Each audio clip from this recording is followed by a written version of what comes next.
In 1930, the Republican-controlled House of Representatives, in an effort to alleviate the effects of the, anyone? The Great Depression, passed the, anyone? A tariff bill, the Hawley-Smoot Tariff Act, which, anyone, raised or lowered? Raised tariffs in an effort to collect more revenue for the federal government. Did it work? Anyone? Anyone know the effects? It did not work, and the United States sank deeper into the Great Depression. Today, we have a similar debate over this. Anyone know what this is, class? Anyone? Anyone seen this before? The Laffer curve. Anyone know what this says? It says that at this point on the revenue curve, you will get exactly the same amount of revenue as at this point. This is very controversial. Does anyone know what Vice President Bush called this in 1980? Anyone? Something DOO economics. Voodoo economics. I know as teachers we don't want to end up like Ben Stein, like on Ferris Bueller's Day Off. But with standardized testing and the way it is right now, that's what we're ending up being like. White and Walker say the accountability and achievement movement has severely limited what can occur in schools in the name of teaching and learning. But one thing we can do as teachers to combat this is integrate pop culture into our curriculums. Bueller?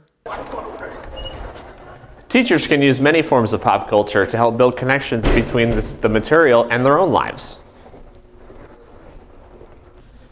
White and Walker break it down into two main sections: popular culture as pedagogy and pop culture as text, while looking at three different types of media: video games, television, and music. And then they look at new technologies like social media and YouTube. All these different types of media can be integrated into any social studies curriculum. Bueller? So White and Walker go into great detail about the use of technology as well, how teachers and students should embrace it and not shy away from it. At some point, educators need to accept the fact that there is great potential for their use in teaching and learning. Internet access, GPS, maps, Google apps, and using other apps all have meaningful potential and offer ways that naturally connect to students. For example, in world history for 10th graders, we learn about the phalanx, which is a way the Greeks used to fight. Any teacher can go to YouTube and find a clip where they can show it.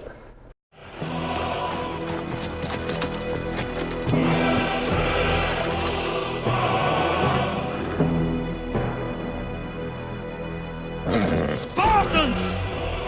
Lay down your weapons!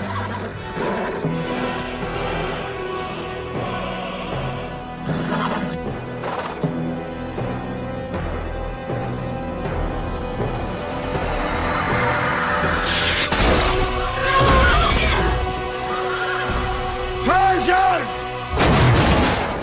Come and get them!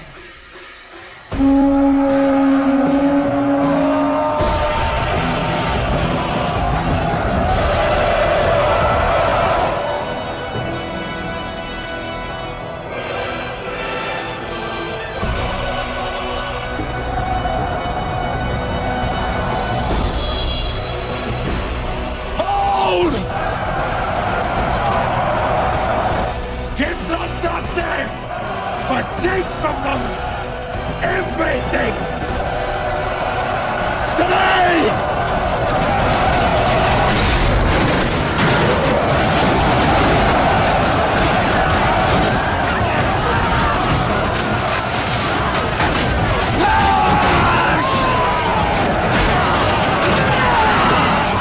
That's the best you can do!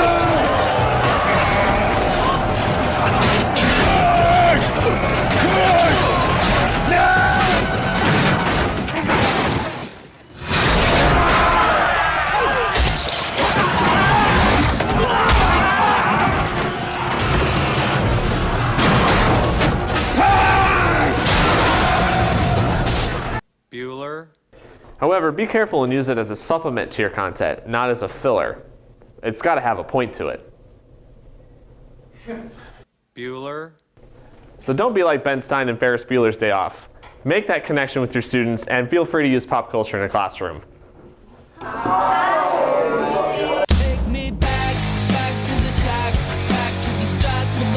tank strap, kick in the door, more hardcore, rocking out like it's 94. Let's turn up the radio.